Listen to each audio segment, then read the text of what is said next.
하나님 말씀 시편 56편 1절에서 7절 말씀 우리 함께 합독하시겠습니다. 하나님이여 내게 은혜를 베푸소서. 사람이 나를 삼키려고 종일 치며 압제하느니라. 내 원수가 종일 나를 삼키려 하며 나를 교만하게 치는 자들이 많사오니 내가 두려워하는 날에는 내가 주를 의지하리이다. 내가 하나님을 의지하고 그 말씀을 찬송하올지라. 내가 하나님을 의지하였으니 두려워하지 아니하리니 혈육을 가진 사람이 내게 어찌하리이까. 그들이 종일 내 말을 독해하며 나를 치는 그들의 모든 저각은 사악이라. 그들이 내 생명을 넘보았던 것과 같이 또 모여 숨어 내 발자취를 지켜보나이다. 그들이 나를 하나하고 안전하오니까 하나님으로 분노하사 뭇 백성을 낮추소서. 아멘. 자리 앉으시겠습니다. 두 친구가 정글을 지나가다가 갑자기 그 앞에 사자가 등장합니다. 말로 다 할 수 없는 두려움에 빠지게 되지만 그 중에 한 친구가 자기 친구에게 얘기합니다. 여보게, 침착해야 되네. 내가 책을 읽어봤더니만 이런 경우에 우리 몸을 절대 움직이지 아니하고 눈을 뚫어지게 사자의 눈을 향해서 부릅뜨고 사자 눈을 계속 지켜보면 사자가 도망간다고 하네. 옆에 있던 친구가 나도 그 책 읽었어. 그런데 과연 저 사자도 그 책을 읽었을까? 그렇게 답을 했다고 합니다. 우리 인생 살아가면 이런저런 어려움, 전혀 기대하지 못했던 당혹한 만한 그런 사건들이 벌어지게 마련입니다. 두려움에 직면하면 이 두뇌가 제대로 작동을 하지 않는 경우가 생깁니다. 평소 같으면 잘 판단해서 적절하게 대처했었을 텐데 너무나 그 두려움이, 그 충격이 크다 보면 제대로 생각을 전개하지 못하는 경우가 있습니다. 오늘 함께 보려고 하는 시편 56편 1절에서 7절 다윗의 경험입니다. 다윗의 인생 가운데 그가 하나님의 마음에 합한 자였지만 그의 인생 가운데 정말 창피한 사건이 여러 개 있습니다. 그 중에 하나가 바로 오늘 이 시편 56편의 배경을 이루고 있습니다.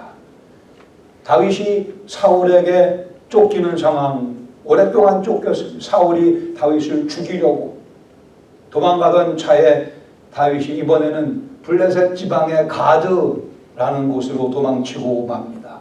이 가드는 자기가 얼마 전에 죽였던 골리앗의 고향이기도 합니다. 적군 블레셋 지방입니다. 어쩌다가 그리 갔는지 모르겠으나 어쨌든 다윗이 그리로 도망가 버리고 말았고, 그러나 동시에 그 도망침은 하나님께 기도하고 하나님의 도우심을 간구하는 그런 모습의 결과가 아니었습니다. 다윗이 믿음을 잃어버리고 그저 자기 생각에 정신없이 도망치다 보니까 가드 지방으로 가게 되고 만 겁니다. 가드에 갔더니만 그를 기다리고 있던 것은 바로 블레셋 아기스 왕이었습니다. 다윗의 얼굴을 알아보고 다윗의 명성, 우리의 장군 골리앗을 죽였던 그래 이스라엘 백성들이 말하기를 사울은 천천히요 다윗은 만만이라고 하는 그 다윗이 왔구나 하는 그러한 정보를 이 아기스 왕이 확인하고 이제 아기스가 다윗의 더 가까운 직접적인 위협이 되는 그러한 상황입니다. 사무엘상 21장에 보시면 이때 다윗이 미친 척합니다. 기록에 의하면 그가 미친 채하고 대문짝에 그적거리며 침을 수염에 흘리며 미친 척을 하는 하나님의 마음에 합한 자 다윗의 인생 가운데 이렇게 못나고 추한 광경도 있었습니다. 다윗이 이 자리에 빠져들었고 그 배경으로 이 시편 56편을 기록하게 됩니다. 위기에 빠진 두려움에 봉착한 다윗, 자기 죄의 결과였습니다. 자기의 미련함의 결과였고 주 앞에 기도하지 않았던 결과로 그 미친 짓하며 수염에 침을 질질 흘리는 정말 그의 인생 가운데 딱 없었으면 좋을 만한 장면 가운데 하나. 그러나 1절 2절에 보시면 그 두려움 속에서 그 실패 가운데서 다윗은 하나님의 은혜에 호소합니다. 하나님이여 내게 은혜를 베푸소서. 사람이 나를 삼키려고 종일 치며 압제하나이다. 사람들이 자기를 삼키려고 짓누르며 쥐어짜고 있는 그러한 상황, 위험이 점점 그의 주위를 좁혀오는 그러한 상황 가운데 다윗 하나님의 은혜에 호소합니다. 2절에 내 원수가 종일 나를 삼키려 하며 나를 교만하게 치는 자들이 내 주위에 많사오니. 다윗 위기 상황에 빠지자마자 곧바로 하나님의 은혜에 호소합니다. 위기 상황에 빠지자마자 곧바로, 아니 자기가 잘못해놓고는 그래도 그 상황 가운데 곧바로 하나님의 은혜에 호소하는 이 모습이 인간 다윗의 강점이기도 합니다. 우리와 성정이 같은, 우리와 똑같이 범죄하는 다윗이었으나 그러나 위기에 빠지자 곧바로 지체하지 않고 하나님의 은혜에 호소하는 이 모습, 이것이 우리가 배워야 할 다윗의 강점입니다. 3절 4절에 보시면 두려움에서 이제 다윗은 담대함으로 바뀌어 나갑니다. 하나님의 은혜를 호소하며 3절에 내가 두려워하는 날에는 내가 주를 의지하리이다. 아니 달리 갈 길이 없죠. 사실 내가 하나님을 의지하고 그 말씀을 인하여 찬송하올지라. 뭐 어떡하겠어요. 달리 곧 죽게 생겼는데요. 미친 짓 하고 있지만 그 얼마나 추하고 부끄러운 자신의 모습입니까? 그냥 하나님의 은혜에 호소하며 주를 의지한다 하면서 그의 머릿속에 과거의 아이가 외웠던 암송했던 노래했던 하나님 말씀, 하나님께서 은혜를 호소한 다윗에게 집어넣어 주십니다. 하나님 말씀을 인하여 내가 찬송하올지라. 하나님 말씀을 상기하며 다시 찬송하는 분위기로 내 영혼이 바뀌어 나가나이다. 말씀의 위력을 느끼며 말씀의 약속을 기억하며 그는 믿음의 회복을, 그리고 두려움이 담대함으로 바뀌는 경험을 합니다. 4절에 내가 하나님을 의지하고 그 말씀을 찬송하올지라. 이어서 내가 하나님을 의지하였은즉 두려워하지 아니하리니. 다윗이 얘기하기를 혈육을 가진 사람이 내게 어찌 하리까. 혈육을 가진 사람이 내게 어찌 하리까. 혈육을 지으신 하나님께 호소원한 이 다윗이 이렇게 선언합니다. 나를 삼키려고 종일 치며 압제하던 사람들, 종일 나를 삼키려 하는데 원수, 나를 교만하게 치던 자들 모두 묶어서 다 혈육을 가진 사람이 내게 어찌 하오리까.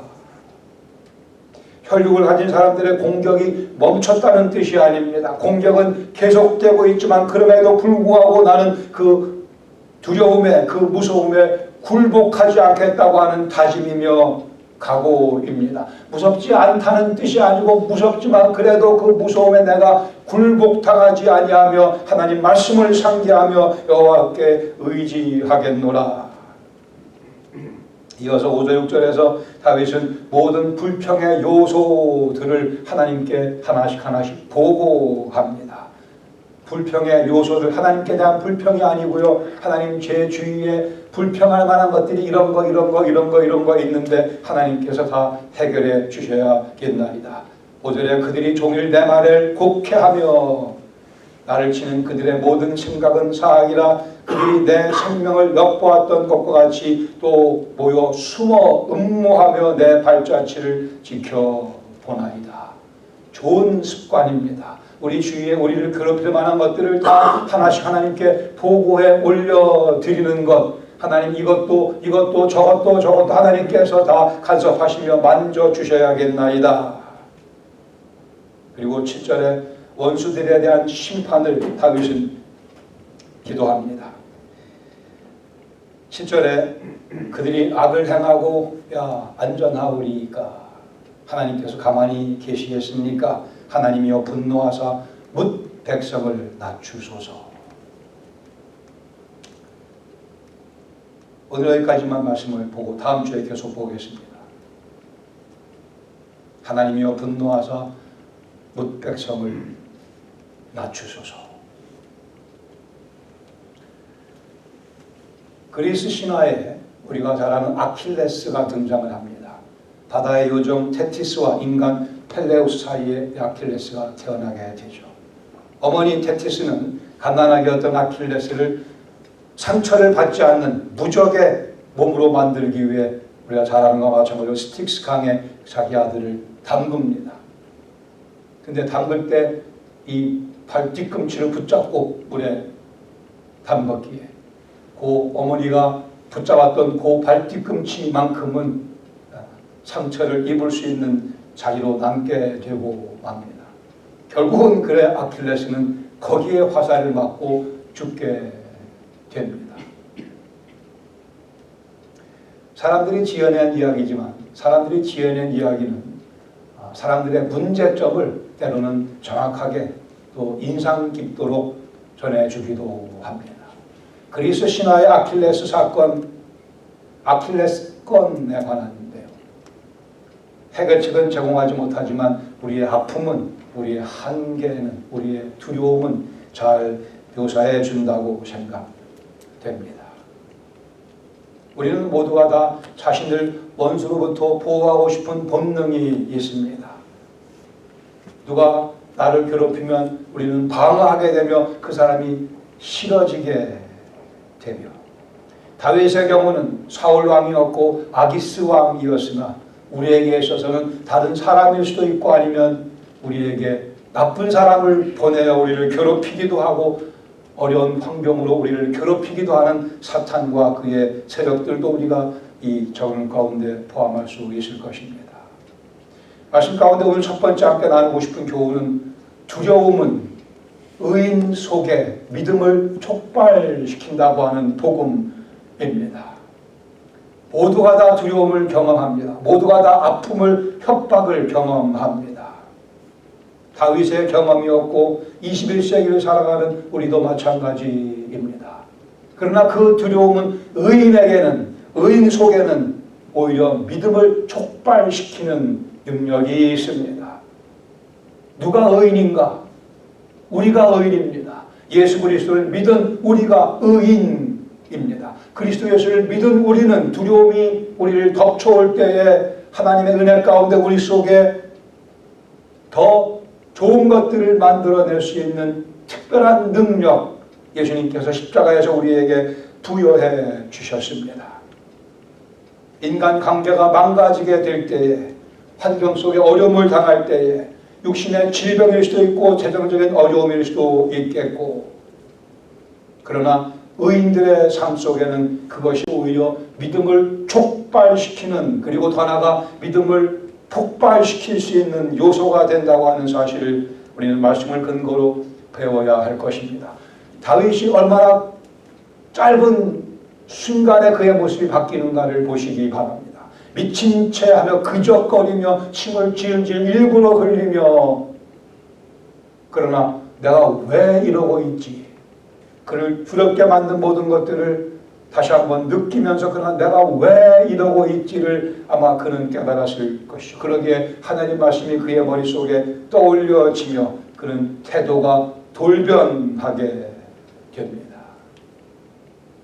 은혜를 경험한 자가 의인입니다. 죄가 없어서 의인이 아니고 은혜를 경험해서 우리는 의인이 됐으며 의인의 모습을 계속 누리며 살아가는 것입니다. 또한 의인만이 그 은혜를 매일의 삶 가운데 경험하게 됩니다. 넘어지는 일이 없다는 뜻이 아니고 자빠지는 일이 많이 있으며 쓰러지는 일이 많이 있겠으나 의인은 계속해서 은혜를 주워 담으며 살아갑니다. 하나님 앞에서 겸손하게 은혜를 구하는 자세가 사람이 취할 수 있는 가장 아름다운 자세입니다. 칼로 누구를 쳐서 무찌르는 장면이 아니고 100m를 9.96에 통과하며 멋지게 금메달을 따는 장면이 아니고 사람이 보여줄 수 있는 가장 아름다운 자세, 가장 아름다운 모습은 겸손하게 하나님 앞에 무릎을 꿇는 그 모습, 그 순간입니다. 그 자세를 놓치면 오히려 이제 모든 것이 다 우리 주위에서 무너져 내리기 시작을 합니다. 하나님의 은혜를 경험하는 자는 자신의 죄인된 모습을 정확하게 보게 됩니다. 우리는 한 시간만 숨쉬게 놔두면 뭔가 죄를 져요. 꼭 글쎄 저만 그런 거 아닌가 싶어요. 한 시간만 놔두면 뭔가 죄를 집니다. 이렇게 다윗이 보여준 것 같은 이런 엄청난 범죄뿐이 아니라 우리의 생각이 자꾸 부패로 흘러가는, 끊임없이 주 앞에 무릎을 꿇는 그 자가 곧 의인입니다. 그 영혼이 곧 은혜가 무엇인지 아는 영혼입니다. 그리고 나서는 내가 내 변호사가 돼서는 안 됩니다. 내가 내 변호사가 돼서는 안 됩니다. 그 변호사는 변론을 제대로 못해요. 엉뚱한 얘기만 합니다. 핑계만 댑니다. 다른 사람 탓만 합니다. 우리 예수 그리스도께서 변호사로 일해 주셔야 이것이 은혜라고 하는 겁니다. 우리 삶의 모양 뻔합니다. 구성 내용이 뻔합니다. 그러나 예수님을 변호사로 모셔야 되죠. 내가 변호사가 되는 순간 우리는 은혜를 떨쳐버릴 수가 있습니다. 예수님이 내 변호사가 되어 주셔야만 나는 예수님 제가 또 이런 몹쓸 짓을 했네요. 주님께서 우리 아픈 마음을 쓰다듬어 주시며 다시 하나님께 변론해 주십니다. 우리에게 필요한 것은 다른 사람이 우리에게 주는 두려움이 아니고 내가 변호사가 될까 하는 두려움입니다. 그 두려움은 은혜를 내가 배척할까 찾아오는 두려움입니다. 오히려 우리가 추구해야 되는 것은 복된 두려움입니다. 은혜를 아는 두려움입니다. 은혜 앞에 서보니 내가 여기저기 구멍이 많이 났구나. 예수님, 은혜에 매달리는 습관이 필요합니다. 우리 앞으로 대부분 50년 정도 더 사실 것 같은데 50년 동안 끊임없이 사탄이 우리를 괴롭히며 다른 사람들이 때로는 우리를 괴롭히기도 할 겁니다. 아킬레스가 상처를 입을 수 있는 유일한 곳, 거기에 화살이 꼽혔던 것과 마찬가지로 우리에게도 다 아킬레스건이 있습니다. 예수님께서 그 아킬레스건을 다 해결해 주시지 않았습니까? 그러기에 we go back to Him each and every time. 매번 주님께로 되돌아갑니다. 아무리 노력해도 내 인간의 의지와 인간의 힘만을 가지고 극복할 수 없는 딱 하나 있습니다. 그러나 그 딱 하나가 우리 인생을 완전히 망가뜨려 버리고 말았습니다. 그 딱 하나만 우리가 극복할 수 없습니다. 그러기에 하나님께서 당신의 아들을 우리를 위해 내어주시지 않았습니까? 그러기에 은혜에 매달리는 습관이 필요합니다. 그 은혜에 매달릴 수 있도록 해주는 것은 하나님의 말씀입니다. 4절에 내가 하나님을 의지하고 그 말씀을 찬송하올지라 그 말씀을 인하여 찬송하올지라. 우리가 말씀을 강조하는 이유는 말씀 가운데 기적적인 힘이 있어서 그렇습니다. 말씀 가운데 기적적인 힘이 있어서 말씀을 묵상하라 권면하는 것입니다. 이 미친 듯 하던 다윗을 하나님의 사람으로 바꿔준 것이 그 기적의 요인이 바로 다윗 마음속에 숨겨져 있던 말씀이었습니다. 시편 56편 우리 뒤에 10절에 보셔도 이렇게 다윗이 선포합니다. 내가 하나님을 의지하여 그의 말씀을 찬송하며, 똑같은 말씀을 반복합니다. 내가 하나님을 의지하며 그의 말씀을 찬송하며 여호와를 의지하여 그의 말씀을 찬송하리이다. 반복해서 자기를 살린 것이 하나님 말씀인 것을 다윗은 선포합니다. 시편 55편 22절에 다시 한번 다윗은 말씀합니다. 내 짐을 여호와께 맡기라. 그가 너를 붙드시고 의인의 요동함을 허락하지 아니하시리라. 의인의 요동함을 허락하지 아니하시리라. 아니 가끔 우리가 뒤뚱거리기는 합니다만은 그러나 넘어지기는 하지 아니 넘어지기는 하겠으나 다시 일으켜 세워주십니다. 의인의 요동함을 갈팡질팡 정신 못 차리는 그 일이 영원히 지속되도록 허락하지는 않으신다고 말씀하셨습니다. 의인은 은혜를 경험한 자입니다. 의인은 시편 64편 10절에 의하면 의인은 여호와로 말미암아 즐거워하며 그에게 피하리니, 의인은 여호와께로 피하는 사람입니다. 마음이 정직하는 자는 다 자랑하리로다. 자랑하리로다. 마음이 정직한 자는 다 영광을 누리리라. 그런 의미입니다. 자랑하고 싶은 마음까지 생겨나게 주님께서 말씀 가운데 우리 속에 역사하십니다. 위협과 괴로움과 두려움이 끊임없이 몰려옵니다. 사단이 이 일을 또 잘합니다. 그러나 하나님 말씀을 기억합니다. 의도적으로 하나님을 찬양합니다. 의도적으로 솔로이스트가 되셔야 합니다. 홀로 서서 찬송을 불러드려야 합니다. 홀로 하나님 말씀을 암송하며 외쳐 선포해야 합니다. 혼자 운전하시면 뭐 하십니까? 냅다 찬송이나 부르는 거죠. 냅다 찬송이나 부릅니다. 하나님 말씀을 소리 높여 외웁니다.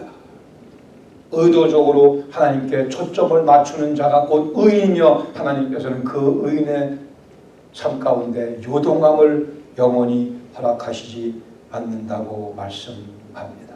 이것이 두려움이 의인의 삶 속에 믿음을 촉발시킨다고 하는 원리입니다. 이어서 두 번째, 그렇게 두려움이 우리 속에 촉발시켜준 그 믿음은 우리 의인의 삶 속에서 두려움을 몰아냅니다.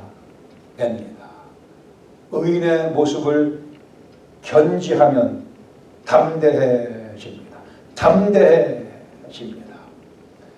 두려움과 믿음이 섞여 우리는 살아갑니다. 아침마다 그렇습니다. 오후쯤 되면 또 믿음과 두려움이 뒤범벅되어 있는 우리의 환경, 내 마음속을 또 발견하게 됩니다. 그러나 믿음이 점점 두려움을 몰아내는 경험, 이것이 의인의 경험입니다. 의인은 담대합니다. 예수 그리스도를 믿어 의인이 된 우리는 담대합니다. 예수님께서 십자가에서 우리에게 부어넣어 주신 것이기에, 그리스도께서 부활하시면서 우리 속에 그 능력을 부어넣어 주셨기 때문에 의인은, 그리스도를 믿은 의인은 담대합니다. 은혜가 우리를 담대하게 만들어 줍니다. 다시 한번 4절 하반절에 혈육을 가진 사람이 내게 어찌하리까. 봤더니만 아기스가 혈육을 가진 사람이더라는 거죠.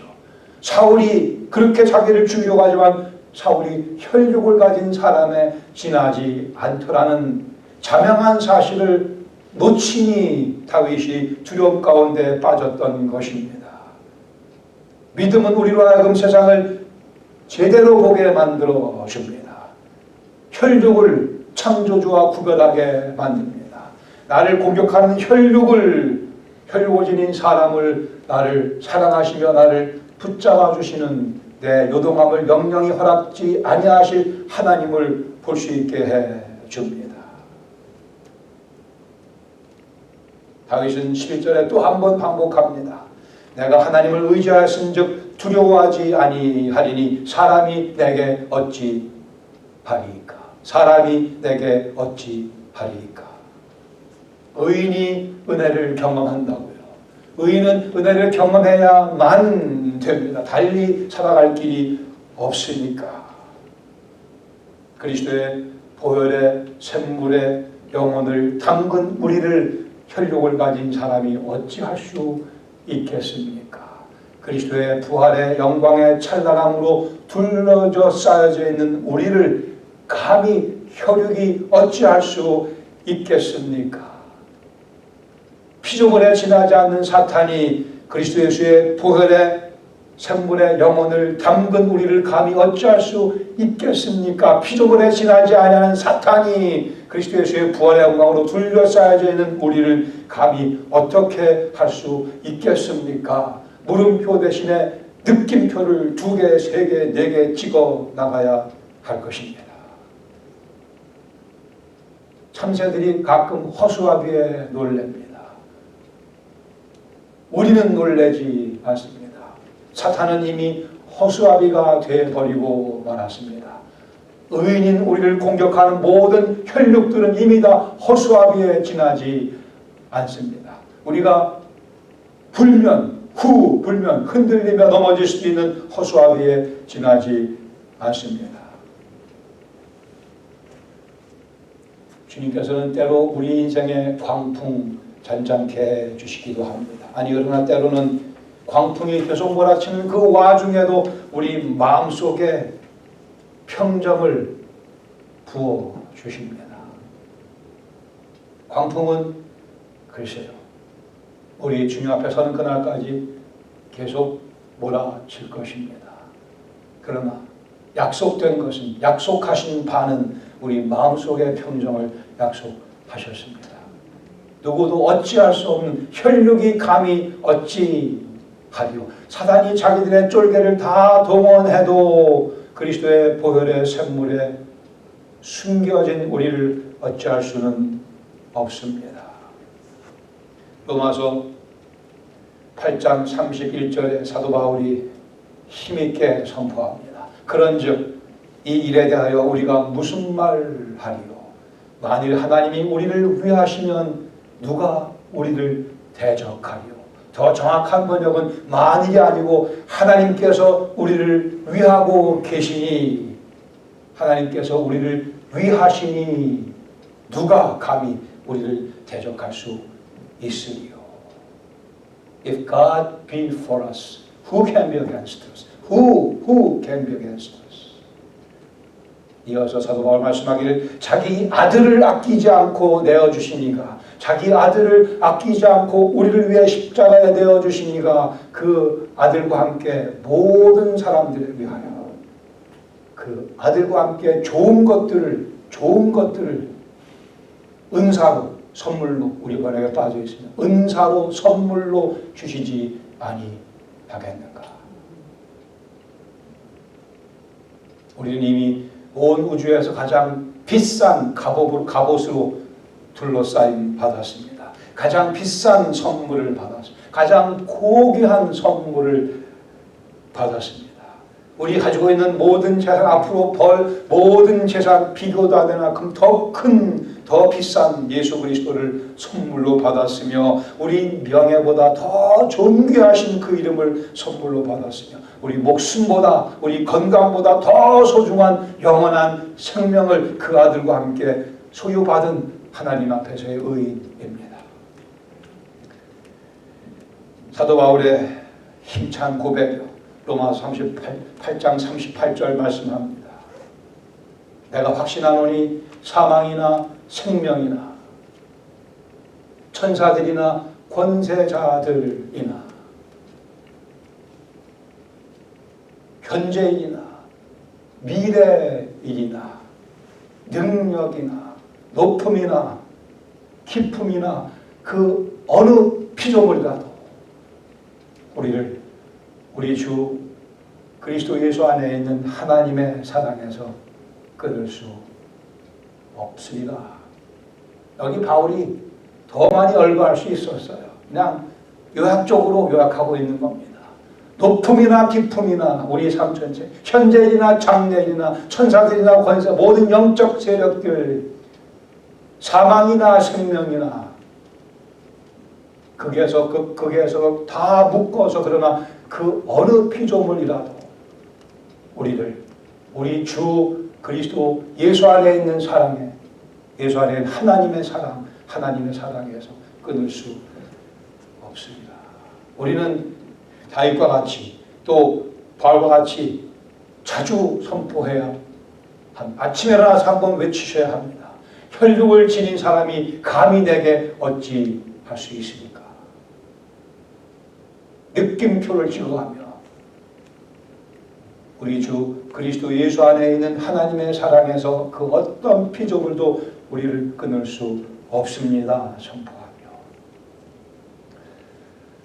하나님께서 계속 우리를 연단하십니다. 이런 저런 어려움들로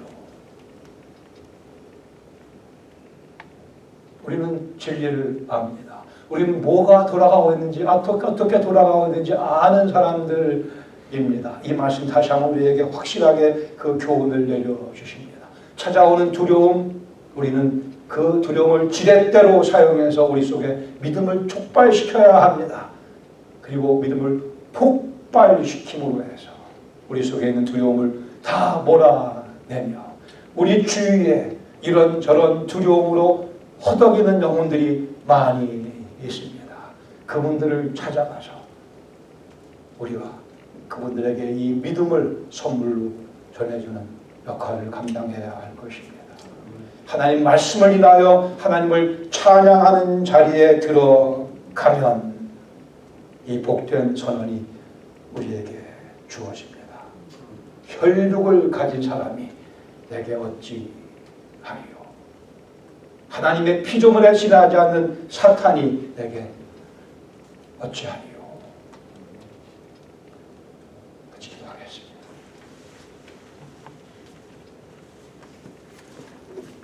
아버지 하나님 주신 말씀 감사드리거니와 성령께서 역사하셔서 이 선언을 매일매일의 삶 가운데 반복할 수 있도록 격려하여 주시옵소서. 혈육을 지닌 사람이 창조물에 지나지 않는 그리고 하나님께 반역하고 있는 사탄이 나를 해하려 하겠으나 내가 어찌할 수 있겠습니까? 주께서 이 진리에 근거한 믿음을 저희 속에 든든히 자리 잡게 하시며 이 시각으로 우리 인생 찾아오는 모든 두려워할 만한 내용들, 불평할 만한 내용들 정돈하며 주님의 은혜를 높여드린 저희 모두가 되게 하여 주시옵소서. 예수님의 이름으로 감사드립니다.